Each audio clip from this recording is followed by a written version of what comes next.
ইন্নাল হামদালিল্লাহি নাহমাদুহু ওয়া নুসাল্লি আলা রাসূলিহিল কারীম আম্মা বাদ আউযু বিল্লাহি মিনাশ শাইতানির রাজিম আও কাল্লাযী মাররা আলা ক্বরিয়াতিন ওয়া হিয়া খাবিয়াতুন আলা উরুশিহা ক্বালা আন্না ইউহয়ি হাযিহিল্লাহু বা'দা মাউতিহা ফামাতাহুল্লাহু মিআতা আমিন সুম্মা বা'আসাহু ক্বালা কাম লাবিস্তা ক্বালা লাবিস্তু ইয়াওমান আও বা'দা ইয়াওমিন ক্বালা বাল লাবিস্তা মিআতা আমিন। সকল প্রশংসা বিশ্বজাহানের প্রভু প্রতিপালক আল্লাহ রাব্বুল আলামিনের জন্য। অতঃপর তাঁর প্রেরিত মহামানব জনাবে রাসূলুল্লাহ সাল্লাল্লাহু আলাইহি সাল্লামের প্রতি অগণিত দুরূদ ও শান্তির ধারা অবতীর্ণ হোক। সম্মানিত শ্রোতামণ্ডলী, আজকে আমি একটি বিশেষ ইম্পর্টেন্ট বিষয় নিয়ে আলোচনা করব। ওমা তাওফিক ইল্লা বিল্লাহ।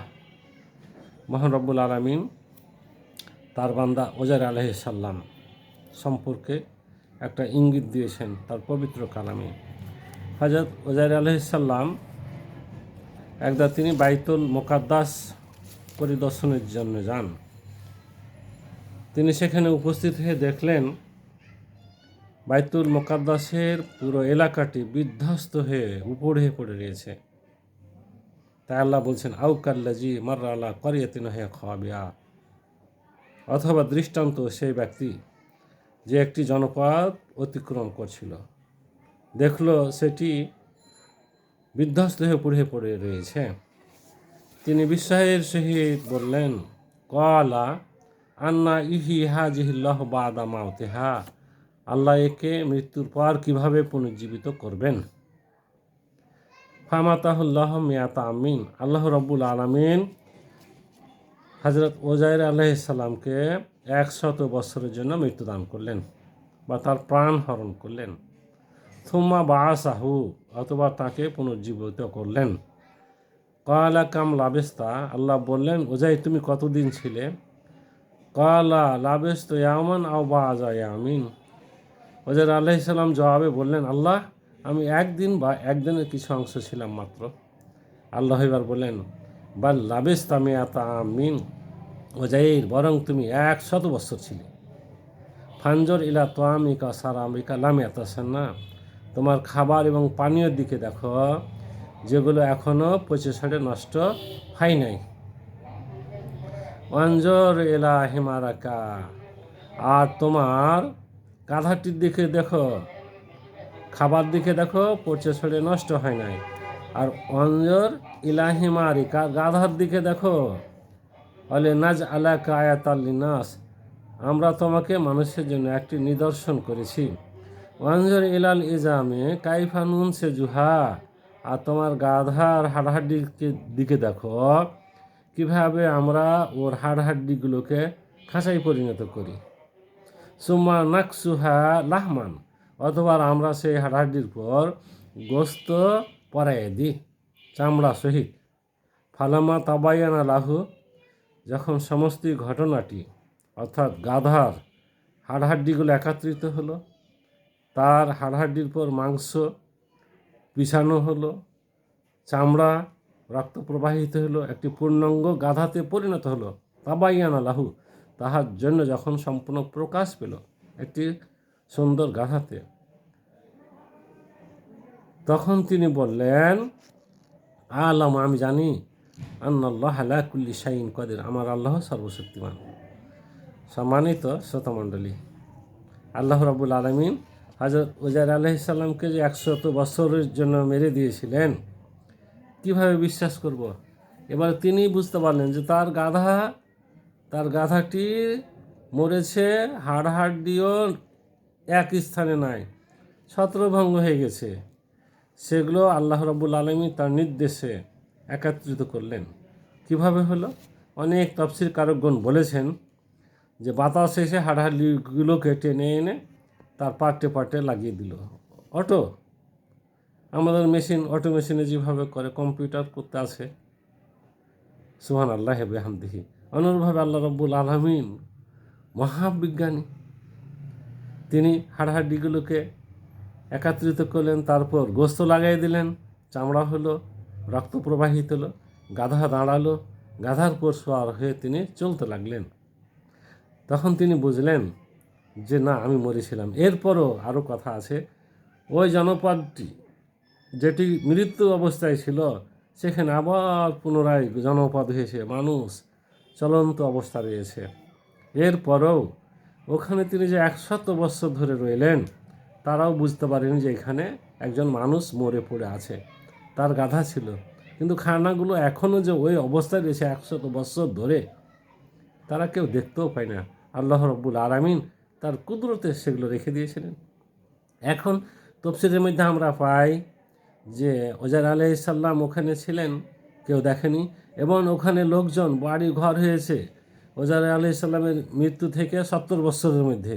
এরপর আরও 30 বছর কেটে গেছে, অর্থাৎ জনসমাগম সেখানে ঘটেছিল। তিনি সব কিছু দেখলেন, তার পূর্ণ বিশ্বাস হলো যে না, আল্লাহ রব্বুল আলামিন আমাকে 100 বছরের জন্যই তিনি কি করেছিলেন, মেরেছিলেন।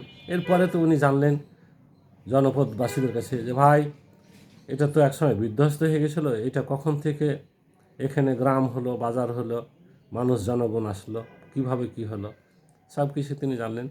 আসুন আমরা আরও জানি হযরত ইব্রাহিম আলাইহিস সালাম সম্পর্কে। আউযু বিল্লাহি মিনাশ শাইতানির রাজিম। ওয়াইজ ক্বালা ইব্রাহিমু রব্বি আরিনি কাইফা তুহিল মাউতা ক্বালা আওয়ালাম তুমিন ক্বালা বালা ওয়ালাকিন লিয়াতমাইন্না কলবি। হযরত ইব্রাহিম আলাইহিস সালাম বললেন, আল্লাহ রাব্বুল আলামিন, আপনি কিভাবে মৃত্যুকে জীবন্ত করেন, আপনি একটু আমাদের দেখে দিন। আল্লাহ বললেন, আওয়ালাম তুমিন, ইব্রাহিম তুমি কি ঈমান আনয়ন করো নাই? ক্বালা বালা, ইব্রাহিম আলাইহিস সালাম, রাব্বুল আলামিন, আমি তো ঈমান এনেছি, আমার কোনো সন্দেহ নেই।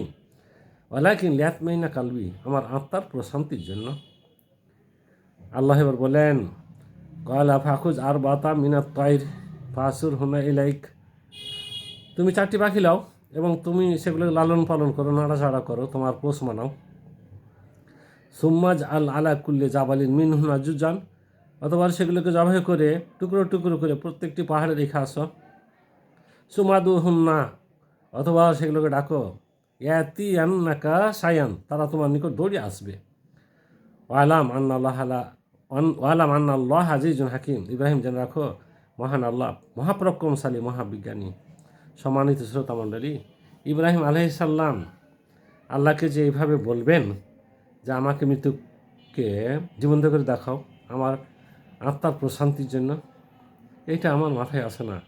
আপনাদেরও তাই হবে যে ইব্রাহিম আলাইহিস সালামের মতো একজন এত বড় নবী, এত বড় রাসূল হয়ে তিনি এভাবে দেখতে চাইলেন। আসলে ব্যাপারটা হচ্ছে এই যে ইব্রাহিম আলাইহিস সালাম তার জন্য নয়, মানবজাত যতদিন পৃথিবীতে আসবে, মানবজাত যতদিন পৃথিবীতে আসবে তারা জানবে যে ইব্রাহিম আলাইহিস সালামকে আল্লাহ পাখি ধরে জবাই করতে বলেছিলেন এবং টুকরো টুকরো করে পাহাড়ে রাখতে বলেছিলেন, আর সেই পাখিগুলোকে পোষ মানিয়েছিলেন, নাম ধরে ডাকতে বলেছিলেন যে ডাকো, আসবে। আমাদের জন্য, আমরা যারা এই কম ইমানদার মানুষ, তাহাদের জন্য এই করেছিলেন। ইব্রাহিম আলাইহিস সালাম কি জানেন না তাকে আগুনে ফালা হয়েছিল? আগুনে ফালাইলে তিনি সেখান থেকে বের হয়ে আসছেন, আগুনে তাকে স্পর্শ করতে পারে নাই, আগুনের দাহিকা শক্তি বিনষ্ট হয়ে গিয়েছিল। আল্লাহ বলছেন, নারু কুনি বাদ সালামা আল্লাহ ইব্রাহিম, আগুন ইব্রাহিমের প্রতি শান্তিদায়ক হয়ে যায়, শীততাপ হয়ে যায়, এসে হয়ে যায়। আগুন এসে হয়ে গিয়েছিল, সে ইব্রাহিম আলাইহিস সালাম এটা সন্দেহ করবেন বা তার মনে এগুলো হবে? আসলে সত্যিকার অর্থে তার পরবর্তী থেকে শুরু করে হযরত ইব্রাহিম আলাইহিস সালামের পরবর্তী জেনারেশন থেকে শুরু করে কিয়ামত পর্যন্ত যত মানুষ আসবে তাদের জন্য এই ঘটনা, মানুষ তাকেও স্মরণ করবে এবং এই ঘটনাকে জানবে যে না, আল্লাহ রাব্বুল আলামিন মৃত্যুকে জীবন্ত করে দেখে দিয়েছেন টুকরো টুকরোকে। এরপর আসুন হাজরাত ঈসা আলাইহিস সালাম সম্পর্কে। ঈসা আলাইহিস সালাম তিনি যে কত বড় নবী ছিলেন আর তিনি যে কি করে গেছেন সেটা একটু আমরা জানি। রাসূলান ইলা বানি ইসরাইল আন্নি কাদ জিতুকুম বিআয়াতিন মির রাব্বিকুম আন্নি আখলুকু লাকুম মিনাত তিনি কা হায়াতিত তায়রি ফানফুকু ফিহি ফায়াকুনু তায়রান বিইজনিল্লাহ।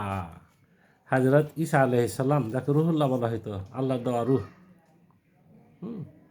তিনি বলছেন, তিনি রাসূল আল্লাহর পক্ষ থেকে বনী ইসরাঈলদের মধ্যে তিনি এসে বলছেন, আন্নিকাত যেতুকুম বেআইতি মির রাব্বিকুম, আমি তোমাদের প্রভুর পক্ষ থেকে নিদর্শন নিয়ে এসেছি।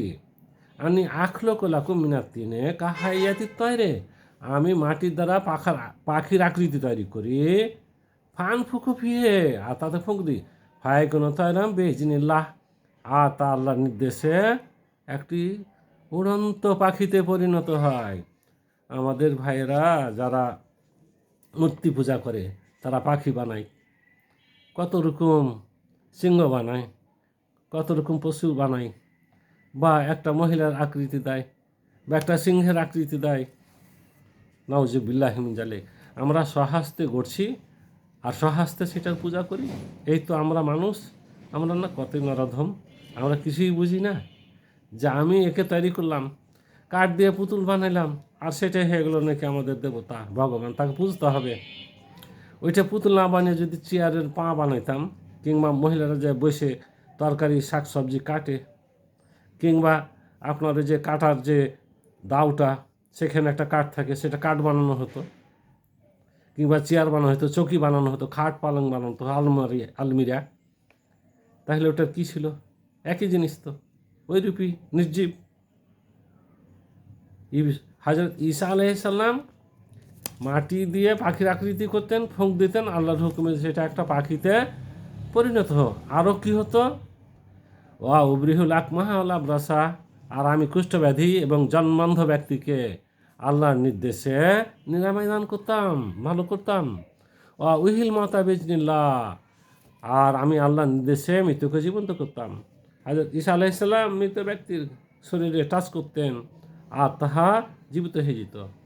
ওয়া উনাব্বিউকুম বিমা তাকুলুনা ওয়া মা তাদাখিরুনা ফি বুয়ুতিকুম, আর তোমরা ঘরে কি খাও আর কি জমা করে রাখো, আমি সে সম্পর্কে তোমাদেরকে খবর দিই, তোমাদের জানিয়ে দিই। আল্লাহ বলেন যে আমি ঈসাকে এই শক্তি দান করেছিলাম। এখন তিনি বলেন, ইন্না ফি যালিকা লাআয়াতাল লাকুম, আর এইগুলোর মধ্যে তোমাদের জন্য এক মহান নিদর্শন এসে, ইন কুনতুম মুমিনিন, তোমরা যদি ঈমান এনে থাকো। সম্মানিত শ্রোতা মণ্ডলী, আমরা যে কয়েকটা ঘটনা জানলাম, হযরত ঈসা আলাইহিস সালামের ঘটনাটা এক রূপের, হযরত উজাইর আলাইহিস সালামটা আর এক ক্যাটাগরির, হযরত ইব্রাহিম আলাইহিস সালামটা আর একটু ভিন্ন ক্যাটাগরির। এবার আসুন আসহাবুল কাহফ ওয়ার রাকিম, যারা ইমানদার যুবক কয়েকজন, যারা ইমান এনেছিল আর তাদের ইমানের ত্রুটি হবে, বিচ্যুতি হবে, বা ইমানের উপর থাকতে পারবে না, এই জন্য তারা তাদের মূর্তি পূজক বাদশার দেশ থেকে পলায়ন করেছিলেন। পলায়ন করে তারা এক পাহাড়ের গুহায় আশ্রয় গ্রহণ করেছিলেন।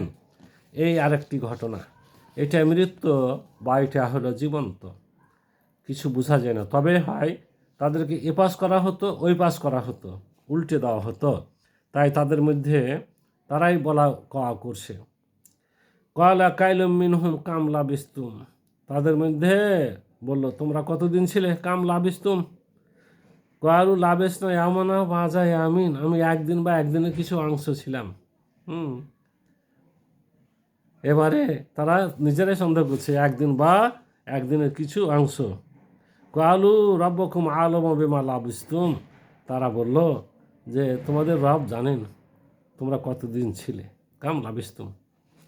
যাই হোক, তাদের ঘুম ভাঙুক কিংবা আল্লাহ তাদেরকে মৃত অবস্থা রাখছেন, জীবন দান করুন। তারা সচেতন হলেন, তাদের ক্ষুধা পেয়েছে, এবার খাবার দরকার। তাদের ছিল মুদ্রা, বলে যাও ভালো খাবার নিয়ে আসো। এবার বাজারে গেলেন, খাবার নিয়েছেন, নেওয়ার পরে এবারে মুদ্রা দিচ্ছে, বলছে এই কি, এ মুদ্রা তো অচল। বলছে কী বলো, এ তো সচল মুদ্রা, আমরা তো এই কেবলমাত্র নিয়ে আসলাম। বলছে তাহলে তোমরা কে? এ তো অমুক বাদশাহ, এ তো আজ থেকে 300 বছর পূর্বের ঘটনা। বলি কী বলো? যা হোক, তাদের কথনের মাঝে তারা বুঝতে পারলেন যে না, এটা তো অচল মুদ্রা। আর মানুষদেরকে জিজ্ঞাসা করলেন, ভাই তাহলে কি ব্যাপার? তারা বলল এটা অমুক বাদশাহ ছিলেন, তার আমলের মুদ্রা। সে তার থেকে ভাই 300 বছর পূর্বের ঘটনা। আমরা শুনেছি কয়েকজন যুবক ঈমান আনয়ন করলে তারা পালিয়ে গিয়েছিল। তো তো তোমরাই নাকি, তারা কিছু না বলে যারা খাবার ক্রয় করতে গেছিলেন চলে আসেন, কিন্তু ওই লোকগুলি তাদের পিছা ছাড়ে না। তারা বললেন যে ভাই, আমাদের সঙ্গী সাথী ভাইয়েরা ভয় পাবে, তোমরা আইসো না, পরে এসো।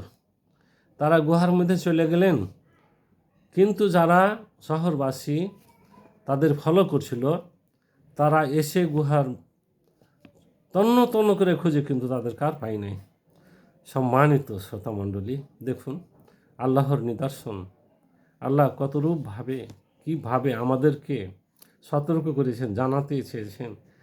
তিনি বিশ্বজাহানের প্রভু, খালেক, মালিক।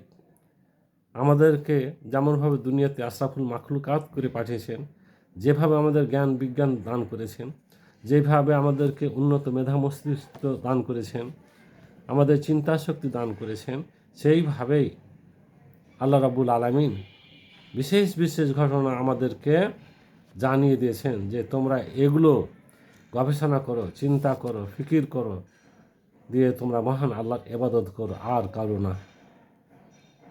সুবহানাকা আল্লাহুম্মা রাব্বানা ওয়া বিহামদিকা সুবহানা রাব্বিকা রাব্বিল ইজ্জাতি আম্মা ইয়াসিফুন ওয়া সালামুন আলাল মুরসালিন আলহামদুলিল্লাহি রাব্বিল আলামিন।